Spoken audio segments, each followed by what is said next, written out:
नमस्कार दोस्तों, मैं नन्हे कुमार गौतम बीबी न्यूज इंडिया में आपका स्वागत करता हूं। आज हम बात करने वाले फाहियान का जो भारत यात्रा नामक किताब है कि किस प्रकार से फाहियान ने भारत में की यात्रा की और भारत में आने का किस प्रकार से प्रयास किया, जिससे बहुत सारी ऐसी बाधाओं का सामना करना पड़ा। तो आपके सामने मैं अगले वीडियो में बताया था कि फाहियान की जो भारत यात्रा है तो प्रकाशकी ने किस प्रकार से क्या कहा है और जिसमें प्रकाशिकी के अंतर्गत शांति स्वरूप बौद्ध जी जो हैं, ये किताब है, आप लोग देख सकते हैं, ये फाहियान का भारत यात्रा। तो किस प्रकार से शांति स्वरूप बौद्ध जी ने इस किताब के विषय में कहा है, किस प्रकार से इसे प्रकाशित की जा रही थी, तो कौन कौन से समस्या हुए थे, किस प्रकार से ये अनुवाद करने में कितना समय लगा था।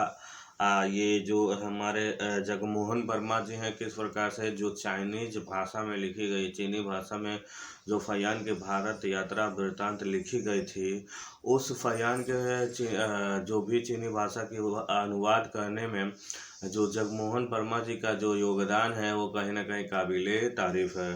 तो आगे हम लोगों ने पढ़ा था कि शांति स्वरूप बौद्ध जी ने कहा था कि जो हमारे ये जगमोहन वर्मा जी हैं, वो संस्कृत के अच्छे शिक्षक माने जाते थे। तो एक चीनी जो व्यक्ति था जो संस्कृत सीखने आया था भारत में, और सीखने के बाद उन जगमोहन वर्मा के पास ठहर के सीख रहा था, जो कि बनारस रह रहे थे। तो उन्हीं वो शिष्य जो थे, उन्हीं से ये जगमोहन वर्मा जी चीनी भाषा भी सीख लिए थे, और वही चीनी भाषा सीखने के बाद उन्होंने इस किताब का अनुवाद किया। ऐसा हम लोगों ने अगले वीडियो में देखा था।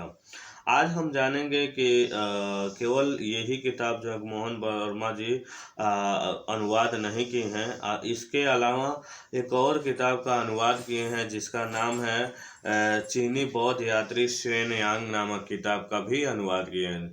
वो भी एक बौद्ध यात्री जो शेन यांग है, वो बौद्ध यात्री हैं, उनके विषय में भी जगमोहन वर्मा जी ने लिखा है। और आगे कहा जा रहा है कि चीनी बौद्ध यात्री शेन यांग की भारत यात्रा नाम की जो किताब है, एक दूसरी अनुवाद प्रकाशित की गई थी, सम्यक प्रकाशन के ही द्वारा शायद प्रकाशित की गई है। आगे कह रहे हैं कि जिनका नाम अम्बेडकराइट बौद्ध आंदोलन में, तो सम्यक प्रकाशन जो है पूरी अम्बेडकराइट और बौद्ध आंदोलन से संबंधित सभी प्रकाशकों की तरह की तुलना में सबसे अधिक अनुवाद करने का काम किया है। तो वो कहीं ना कहीं सम्यक प्रकाशन किया है। सम्यक प्रकाशन की जो किताबें हैं, आप देख सकते हैं कि कई भाषा में अनुवाद करने का काम किया गया है, जिसमें है पाली भाषा, संस्कृत, अंग्रेजी, मराठी, बर्मा आदि भाषाओं में हिंदी के अनुवाद करवाए गए और प्रकाशित किया। जो हिंदी का जो पाली, संस्कृति, अंग्रेजी और मराठी, बर्मी जो भाषाएं हैं, उन चीज़ों को वो हिंदी में प्रकाशित करने का काम किए हैं। आगे इनका कहना है कि इसके अतिरिक्त हमने हिंदी भाषा से मराठी, गुजराती, पंजाबी, तेलुगु, बंगाल, असमी, अरुणाचली और सिंगफो आदि भारतीय भाषाओं में के अतिरिक्त विदेशी भाषाओं में भी इन्होंने किताब को अनुवाद कराने का और प्रकाशित करने का काम किया है। और हिंदी से ये इन भाषाओं गुजराती, मराठी, पंजाबी, तेलुगु और बंगाली, असमी, अरुणाचली, सिंगफो जो भाषाएं हैं, उनको हिंदी से मतलब इन भाषाओं में अनुवाद करने का काम इन्होंने किया है। आगे जो लिखते हैं, जो शांति स्वरूप लिख रहे हैं कि भारतीय भाषाओं के अतिरिक्त विदेशी भाषाओं में भी, मतलब जो भी ये बौद्ध दर्शन के जितने भी ये किताबें हैं, तो केवल भारतीय ही भाषा में नहीं लिखी गई है। भारतीय भाषा के बाद और बहुत सारी ऐसी भाषाएं हैं, उनमें इस किताब को लिखने का प्रयास किया गया है।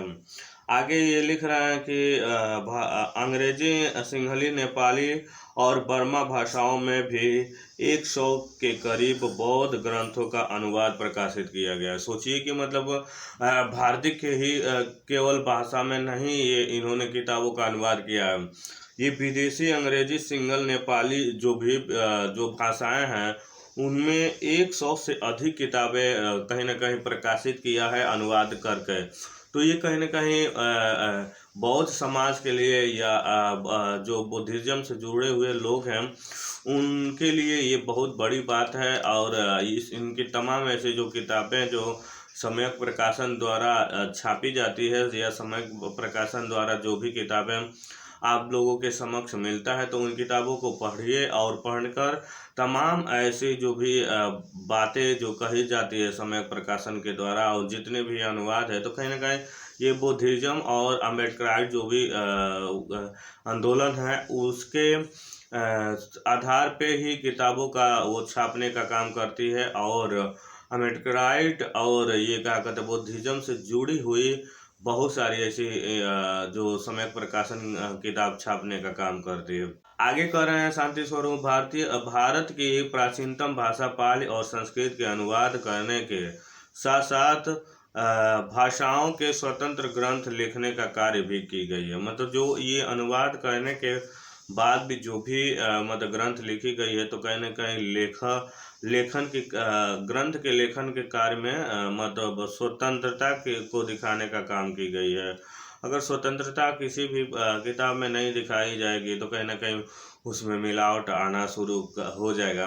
तो इसी का मतलब वो शांति स्वरूप बौद्ध ने कहा है कि हमने बहुत काम किया है और जो भी ग्रंथ की स्वतंत्रता होती है उसे हम बरकरार रखते हैं, न उसमें कोई मिलावट उलावट नहीं करते हैं।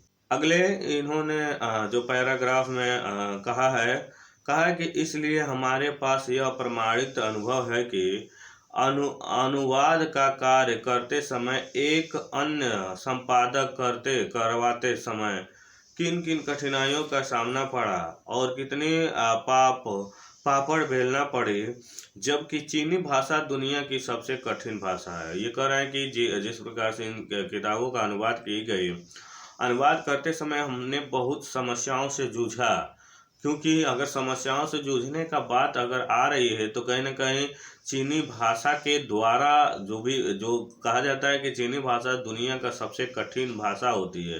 तो ये जितने कठिन भाषाएं हैं मतलब चीनी भाषा कठिन है तो उसका अनुवाद करना भी एक बहुत ही लंबा प्रोसेस होता है, बहुत ही कठिन दिखाई देता है, कठिन साबित होता है।